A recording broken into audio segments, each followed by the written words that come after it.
So my analogy for the ear was the ear is like a post office.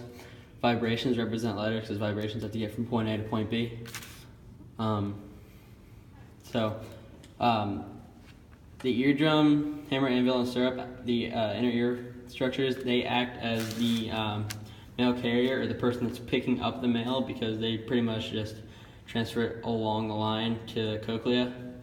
The cochlea acts as a post office. Because in a post office, they take the mail, they organize it, sort it into different places where it needs to go.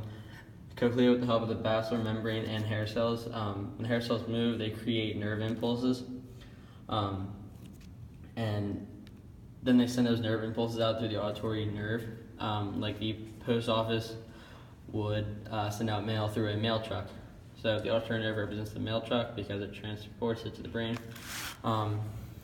Then we get up here to the brain. The thalamus represents the new mail carrier, the person who's dropping off the mail. And the thalamus is going to take those nerve impulses and it's going to take them to the temporal lobe. The temporal lobe acts as the destination where the mail needs to go because it's kind of there, but not really. The auditory cortex really represents the person who's receiving the letter. So the temporal lobe is the house of the person, and the auditory cortex is the person because the auditory cortex is ultimately where the mail needs to go, and the temporal lobe is just kind of the general area. If we're going back out, these structures, this were the ear of a mail carrier, and he was carrying a lot of mail. He had a big, heavy bag. The semicircular canals, they would help him balance, and